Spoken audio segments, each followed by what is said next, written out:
राम जी बोले जैसे तुमने इनकी पूंछ को घाव बना करके दर्द पहुंचाया है, जाओ तुम्हारी भी पूंछ एक बार कटेगी। हनुमान जी बोले जय हो। अच्छा, फिर हनुमान जी की पूंछ कटी कब?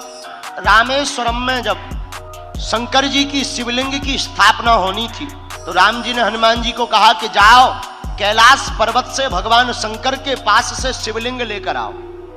हनुमान जी उड़कर गए।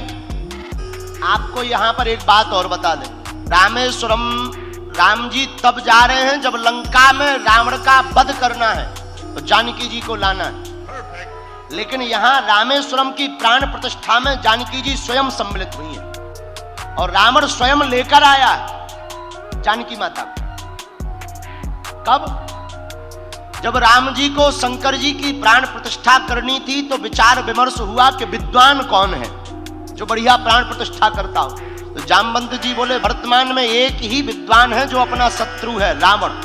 राम जी बोले शत्रु है तो क्या हुआ, अगर आचारत्व स्वीकार करे तो रावण को ही बुलाया जाए। तो जामवंत जी गए लंका रावण के पास, रावण से हाथ जोड़कर प्रार्थना की कि हम भगवान राघवजू सरकार के दूत हैं और आपके पास हमें प्रार्थना करने के लिए भेजा है। आपको आचार्य के रूप में और आप हमारे प्रभु श्री राम को शिष्य रूप में स्वीकार करो और भगवान शंकर की प्राण प्रतिष्ठा करवानी है शिवलिंग की, क्योंकि आप शंकर जी के बहुत बड़े भक्त हैं। आप सुनकर चौंक जाएंगे। रावण तैयार हो गया। रावण जानता था कि वही राम है जिनको हमसे युद्ध करना है, जिनकी पत्नी का हम हरण करके आए। लेकिन रावण ने कहा जामवंत जी जाओ, आप अपने राम जी से कह देना कि पंडित जी तैयार हैं और यह प्राण प्रतिष्ठा करवाने के लिए रामेश्वरम आ जाएंगे।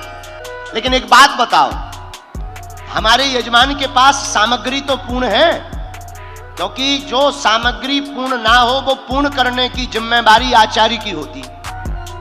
सामग्री तो पूर्ण है। अब जामवंत जी हाथ जोड़कर बोले हे आचार्य रावण, हे श्रेष्ठ विद्वान रावण, सामग्री तो पूर्ण है लेकिन हमारे स्वामी प्रभु श्री राम की पत्नी का हरण कोई लंका का राजा रावण हरण करके ले गया, तो पत्नी भर नहीं है, बाकी सब है। अब जरा जवाब सुनना रावण का।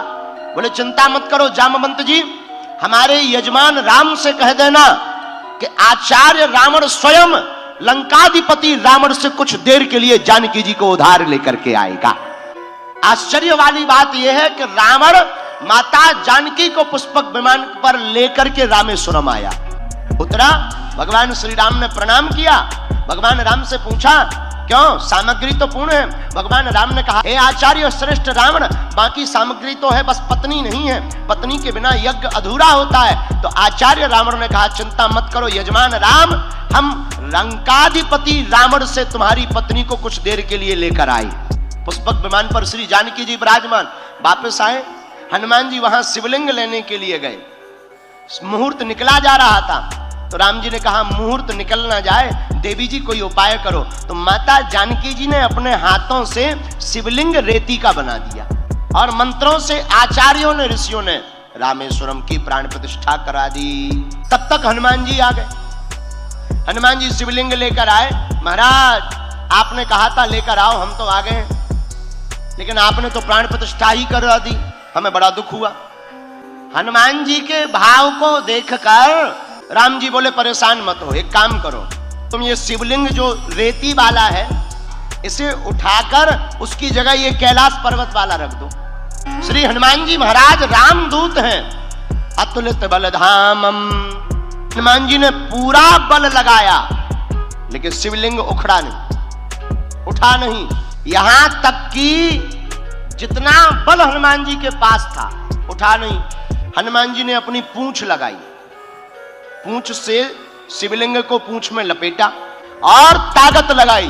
भैया शिवलिंग तो उठा नहीं, शिवलिंग तो उखड़ा नहीं, हनुमान जी की पूंछ टूट गई।